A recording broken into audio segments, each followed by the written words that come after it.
and we are back here on the Zero Empty Spaces podcast, episode 32, with Palm Beach Gardens Shop Legacy Place resident artist Carol Moon from her studio here in beautiful Palm Beach Gardens, Florida.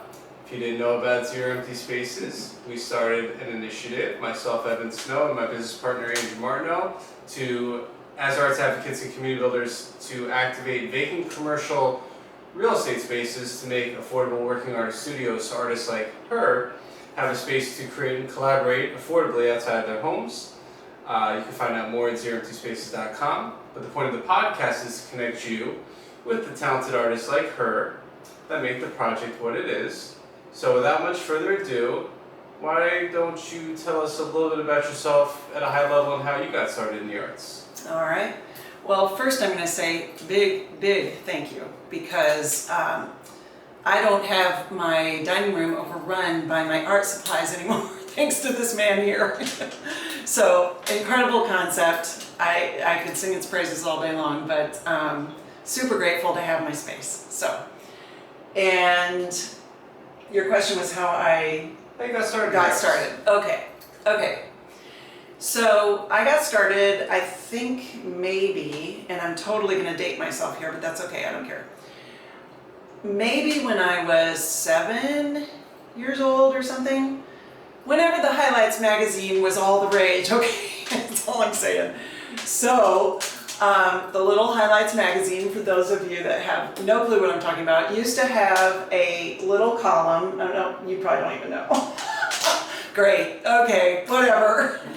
So there was this really cool magazine called Highlights, and it was in all the doctor's offices, anytime you go for an appointment. And then I got really fortunate because my mom and dad ordered it to come to the house. Oh man, excited. So anyway, there's this little column near the back that would always have a little, not a cartoon character, but sort of like a Bambi. Okay, that was one of the ones I remember. So Bambi.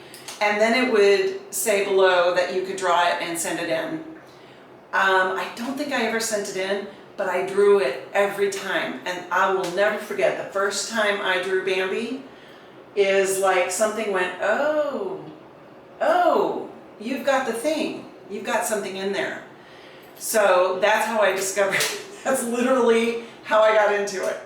And it came and went, and I mean, huge stack of coloring books, which I know everybody can relate to, but huge stack of coloring books in my childhood, and I think I'm still getting rid of some, like unpacking them.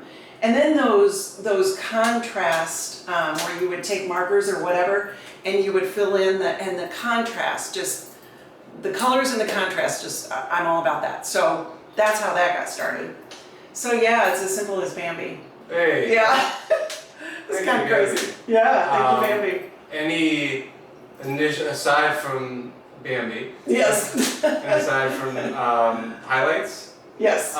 Were there any inspirations or any artists that you admired that maybe struck something in you when you were young? You know, I gotta say no to the artist thing, but here is my story, one artist that I absolutely adored. I know that my mom did it to keep me quiet in church. I'm just saying. I know that's why, because I would fidget. My mom had a gift from God, and she went so far as to sketch. And she didn't do it a lot, but we always encouraged her to do it more, but she did not. I guess she just didn't feel, I guess you'd say, called to do it. But it was so obvious that my mom had the gift of creative expression in this way. So she would draw these little tiny squirrels and little things in church, literally to keep me from talking and keep me still. And that is a bond that I still have. I can't talk about my art without talking about Mom. And I honestly feel like she's here a lot when I'm, she's with me. That's a pretty good inspiration. That's a pretty great inspiration. So it literally came God through Mom to me, and I'm self-taught. Not that I couldn't have gone for, training, but I have also been extremely fortunate to have some studio mentors that have just rocked my world. So I've been very fortunate that way. Everything happens for a reason. I'm telling you. Can you tell us a little bit about your work and your medium and what you want to convey to the viewer? Yes. So I'll do that with another quick story. My dad, he just went to heaven on March 9th and joined my mom. He was 95, missed her horribly. So we were all, it was like a massive celebration. I miss him every day, but still a celebration. But he would ask me, every once in a while, he would ask me, because, life's full of times, and there's things. So he would say, well, I read about artists painting from their dark places or their grief or whatever. So how come, do you think you'll ever do that? And I'm like, so here was my answer to my dad. I would start out thinking I could paint like therapy, paint through that. And for whatever reason, it would always end up like this, with sunshine and flowers and beautiful scenery. And it was like, it's because, so that really is, the love of nature is huge inspiration for me. Flowers, huge. Birds, huge. Just all the things that I treasured, I think, growing up. And for whatever reason, I paint hopeful. So it's like I can't, and I get it when people do it, and I'm so glad that there is painting to be therapeutic like that. But I swear, every time I start to do it, it comes out with all these colors, and it doesn't come out dark. I think what it does is my painting, for me, is therapeutic because it actually lifts me up. It's not that I have to show, my sadness or whatever it is on my canvas. It's like, I feel like that's almost part of the gift is I start painting and the lift comes and it just comes out like a bouquet of flowers, So I think, so that's really I get a lot of inspiration from nature. Again, my mom and dad's fault. So they always pointed those things out. Love the beach, love, like I said, floral, nature, a lot of birds. My mom loved birds, so just kind of what's around me. Sure. And I'm also a photographer. Okay. Sorry, I didn't mean to Very good. So that, a lot of my own photography kicks off things in me. So like I'll leaf back through everything and all of a sudden I'll be putting together a painting that grabs something from this, and this. And so that's super helpful too, because I just kind of have that eye, and I'm really grateful. So You were born or with that eye and that gene and that passed down from the sketching from your mom. Yeah.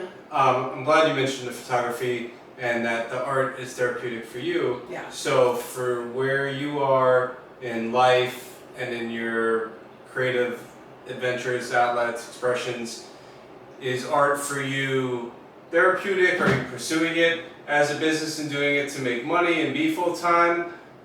Where are you? Everybody does it. Everybody does art for different purposes. So how does it serve you at this moment? And really good question, because so like everything else, it's been a process. So there was a time when there was no way I was going to treat my art as a business. And I know a lot of artists go through this. So I thought that would mean that all the joy would be sucked out of it. Like Sure. there would be, I would feel like I had to go and do it. And all those things you can imagine. And my, honest goodness, at the root of me wanting to sell my art really is, and I say this all the time, but the story behind the art, and then the story behind the connection as I'm watching somebody stand at one of my shows looking at a particular piece, and either they have tears in their eyes or they're just grinning from ear to ear, and I want to hear that. So yes, it's super fun to sell art, so don't think it's not. It's super fun. But I now know that it is my career. And I'm learning still that means, yes, that I put in hours on marketing, on exposure, on talking to people, on going to other connecting and just it's my career, it's not my job, if that makes sense. Does that make sense? No, that makes sense. So that feels exactly right to me. I'm still getting used to treating it like that, because I'm like, there are things I could be doing when I'm just not thinking of it. So I'm trying to constantly right now trigger myself to be like, oh, I don't have to have nothing to do right now. Hey, I could shoot out an email, or I could. So, and I've been fortunate because my husband John is incredibly supportive. So I have a great email list going. I have social media followers. So, and I'm getting there. I don't have all that I'm gonna have, but I'm getting Now you have a podcast. now I have a podcast, and I do. I have, I'm building a presence, so that's cool. And it is not void of joy. I have to say that. It is not void of joy. So, and I still love it when people, I just sold I just sold the original of Stepping Stones. And that photo, for example, that I took, hiking, we just moved here from Nashville, Tennessee, and a friend was hiking, and I put that together with some of the photos I had taken, and I asked him if I could do it, and, go ahead and paint that. And he's like, sure.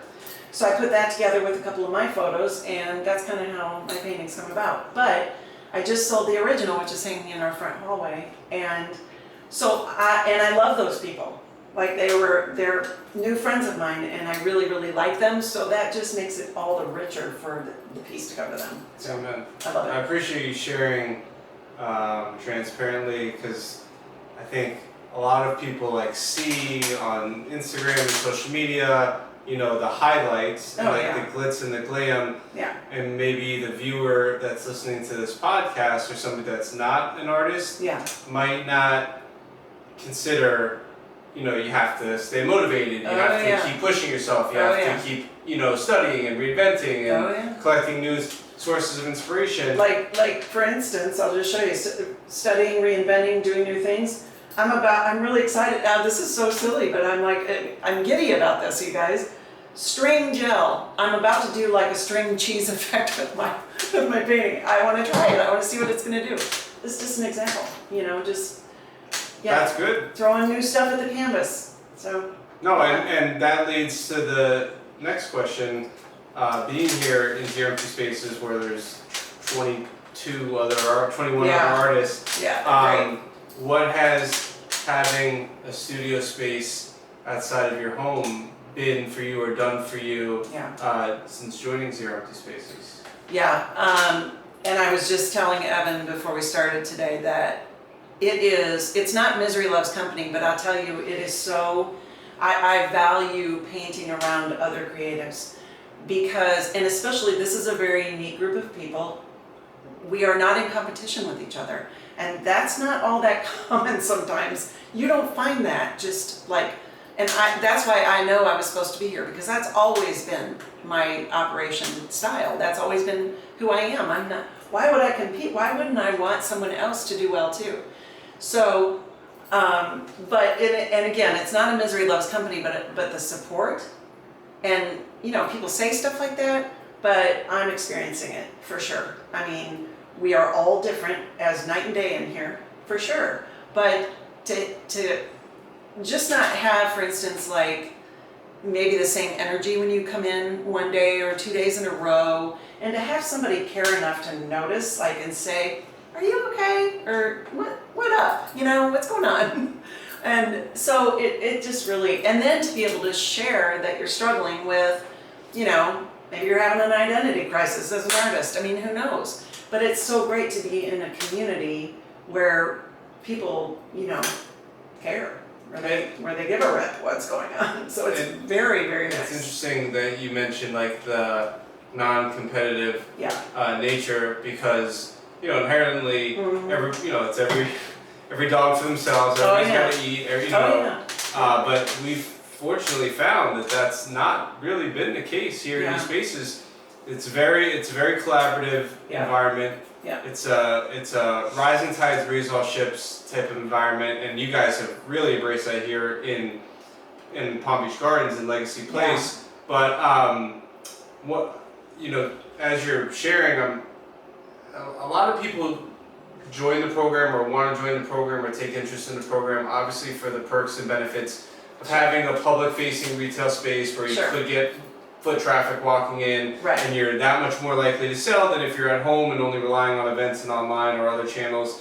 But I think the unspoken, the best value, the best resource of Zero Empty Spaces is getting to tap into a community of artists. And just the fact that you said somebody might recognize that you might not be having a day and they care enough, take the time out of their day enough to say, hey, you know, let's talk or whatever. And you can't, I mean, and I know you're new to the area, where you can't put a price on that. Gosh. No way. The minute that I realized, and literally, John and I were rounding the corner. I was doing some photography at a realtor's office right around here, and we were rounding the corner to go find something to eat, and literally almost stumbled over the sign for this place, and immediately started speaking with someone in here, and she was just, and you know, you think, okay, well, that sounds really great, and that sounds like what I'm like that's my philosophy. Wait a minute. So then you kind of go through that moment of, well, maybe, you know, well, I don't know. It's really like that. And so that has been one of the biggest joys of being able, yes, of course, it's absolutely, hands down, a great space to sell from. And that is something I did not have before. However, so I'm on the event committee. So I love the concept of having like regular events. You can do that here. Like, I'm sorry, y'all, I wouldn't be inviting you to my dining room. It's just not gonna happen. Not like that anyway. But this is such a fun place to be, and it's a fun place to sell from. And yeah, that's one of the major perks, is having people around. And you can sell, and we don't take any commission of anything you sell off your walls. So, although it is a studio space first and foremost, a space to create outside your home so you can reclaim your dining room table. Yes, so you don't have to fight over, you know, the fourth bedroom or the third bedroom or the closet or the garage or whatever a lot of artists generally have to do. So that's one of the underlying success stories that maybe doesn't get talked about so much until we have opportunity on a podcast or in other intimate conversations.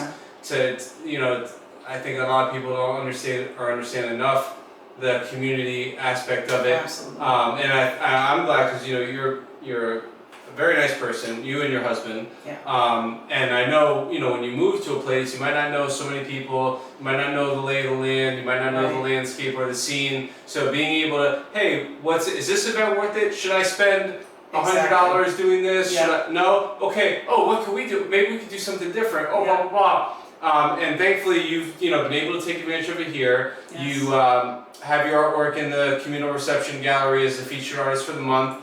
And you will have an opportunity to join us here on the 2-year anniversary of this space, which is a beautiful thing, off of PGA Boulevard in Palm Beach Gardens, up here at Legacy Place Shops on Saturday, July the 9th, from like 5 to 10 p.m. We'll have a lot of the artists here, mostly artists here, open studios, you can tour and meet them. But before we do that, I would like to show them a little bit of your space and a little bit of your process. So I'm going to take the camera and we'll show them around a little bit. All right. So why don't you tell us a little bit about your process in your studio here? All right, well, these are my painting best friends. So I have brushes that I prefer. Okay, I'll name drop a little bit, but Princeton brushes. I love Princeton. Hey. But these, okay, so this big baby here, this is one of my favorite things in the whole wide world.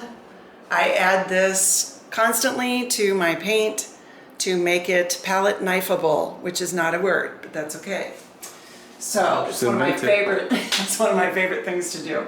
So usually when I post, actually, I post the process of a lot of my paintings. So I lay down this red-orange that you see here. I think it just stuck from one of my longtime studio mentors, and she said that's just what she started with. So I think it just hung with me. And I actually love how the little bits come out. Some people love that, some people hate it. So that's just my preference. I like it because it makes it look rugged and kind of rough and everything. This particular painting is almost done, and I am just doing the sides on this one. But this is what I use for my additive that I scoop out and add to all of my paints. There's always 2 paint trays going, and I wish they were like 10 times bigger because I seem to run out of space constantly. And as I said, I'm getting really excited to use this string gel additive, and I'm also getting ready to throw some alcohol. So the thing about, my favorite thing about acrylic paints and why I choose to use them, I've been asked before if a painting is watercolor. Not very often, just because I don't usually paint that way, but I've been asked if it's a watercolor, and I've been asked if it's an oil before. And to me, that just is like, yes, because that is the versatility of acrylic paint. I have a funny story with oils, and maybe someday I'll eat those words, but so far my experience with oils is this. I went with a girlfriend from my painting group when I used to live in Michigan. We went to Wisconsin for an oils workshop, and I thought, okay, I just got to dive in and try it once, I can't just not try it, because otherwise I don't know what I'm talking about. So I tried it, and not only did I have a hard time packing up to come home because things weren't dry yet, I love my friends that paint with oil. I love them. It's gorgeous, and it has total perks to it. I get it. But I just want to say, I found oil paint where there should not be paint for weeks. Like, it just got everywhere. So I realized pretty much right then and there, that's probably not going to be my thing. Different strokes for different folks. And like I said, my oil painting friends, I love, it's gorgeous. Of course it's gorgeous. But the other thing I don't think this one was, one of my canvases hanging here on the wall has been 3 different paintings. Literally, legit, 3 different paintings, and it's definitely not the only one. The other thing is I have, to alleviate any boredom, because I get asked, do you get bored with, I always have about probably 4 paintings going at once, sometimes 5. So I can hop around, and if I'm not feeling it one day, then I'm feeling it the next. But yeah, that's what I love about acrylics, and I love my palette knife, and it paints fun for me. I like your color palette. It's very, it's very bright. Yeah, it kind of always looks like that. Yeah. Yep. If they want to find you on social media and the interwebs, where can they find you? Yes, sir. Okay, so I made that really, really simple. Everything is under Carol Moon Art. So whether it's Instagram, Facebook, YouTube, actually, I have. That's good. Thanks to John. So go on YouTube. Yep, got a YouTube. And my website is carolmoonart.com. So it all is streamlined. Awesome. All really simple. And you can find Carol and 21 other very talented artists here at the Shops of Legacy Place in Palm Beach Gardens. And we'll all be here on July 9th for our 2-year anniversary celebration. It's a beautiful thing. We're very gracious for the support of Legacy Place and management and everybody that's helped make this a reality. So we appreciate you tuning in. You let us know if you have any questions. You drop us a message or an email, info@zeroemptyspaces.com, and we'll catch you on the next one. Thanks. Cheers.